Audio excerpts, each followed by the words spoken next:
Hello बच्चों, कहानी के पिटारे के साथ मुक्ता मौसी हाजिर है। कल हमने जो बम्बू की कहानी सुनी थी, आज उसका आगे का हिस्सा हम सुनने वाले हैं। अबाले ने कहा, आज मैं आमची से मिला।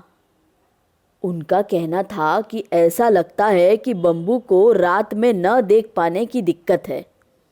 उन्होंने इसे रतौंधी बताया था और यह भी बताया कि कभी कभी ये समस्या इंसानों को भी होती है। रतौंधी?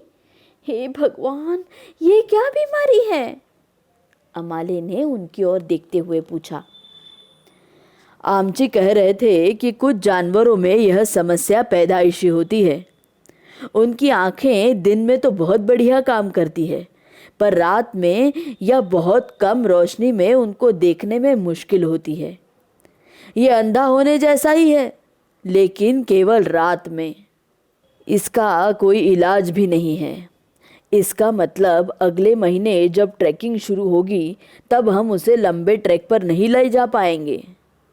फिर तो वो हमारे लिए बेकार हो जाएगा। पद्मा ने भौचक्के होकर अबाली की ओर देखा। उसके चेहरे पर पीड़ा झलक रही थी। वो अपने पिता को अच्छी तरह जानती थी और उन्हें बम्बू को बेकार कहा, इसका मतलब वो समझ गई। अबाले, आपने कहा कि बम्बू हमारे लिए बेकार है, इसका क्या मतलब है अबाले?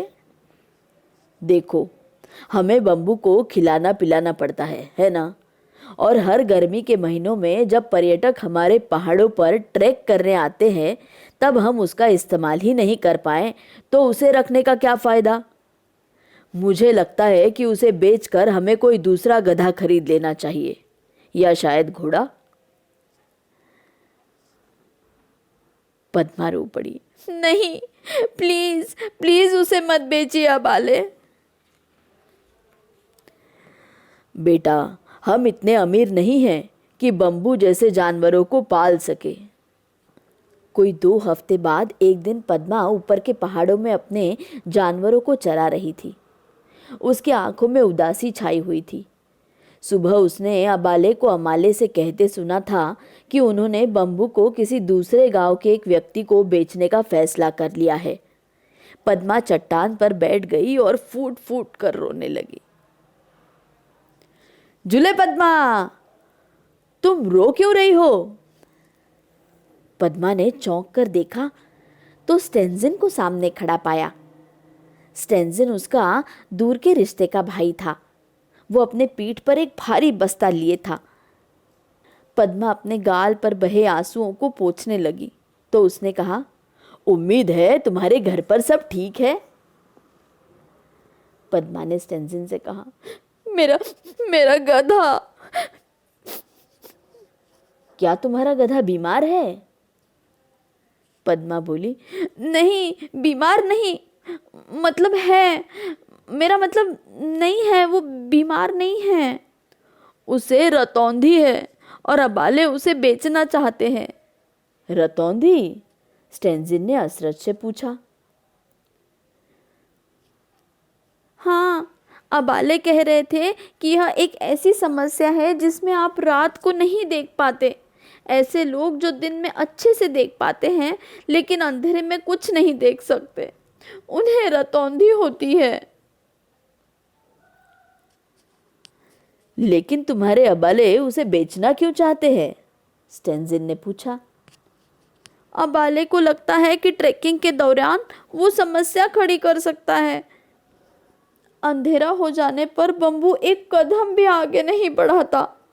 वो जहां भी होता है वहीं ठिठक जाता है। इस पर तो कुछ उपाय सोचना पड़ेगा।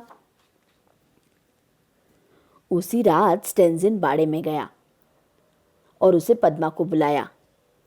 पद्मा, मेरे पास एक तरकीब है, एक नुस्खा। क्या तरकीब है? मुझे बताओ ना प्लीज। बम्बू को लेकर दोनों रास्ते पर आ गए। उसने अपने बैग से कुछ गोल सा निकाला। ये क्या है? पद्मा ने पूछा। पल भर में स्टेंजिन ने उसे बम्बू के सिर पर बांध दिया। पद्मा ने क्लिक की आवाज़ सुनी और बम्बू के ठीक सामने सड़क पर तेज रोशनी की पट्टी फैल गई। पद्मा, यह एक हेड टॉर्च है, हेड टॉर्च। दोनों बात कर ही रहे थे कि बम्बू ने धीरे से सामने देखा और 2 कदम आगे बढ़ाए। हे भगवान, बम्बू चल रहा है, वो चल रहा है! उत्साह से पद्मा चिल्लाई। अमाले, अबाले, जादू हो गया, जल्दी बाहर आओ, जल्दी बाहर आओ, हमारा बम्बू देखो क्या कर रहा है। वह खुशी से चीख रही थी। अमाले और अबाले हड़बड़ाकर भागकर घर से बाहर आए और देखा कि उनका लाडला बम्बू उजाले में धीरे धीरे चलने लगा था। वह दूर जाता जा रहा था। यह देखकर सब बहुत खुश हुए और पद्मा बोली, अब हम बम्बू को नहीं बेचेंगे, अब वह हमेशा ही हमारे साथ रहेगा। क्यों बच्चों, पसंद आई कहानी? पसंद आई हो तो मुझे ज़रूर बताइएगा। Bye bye.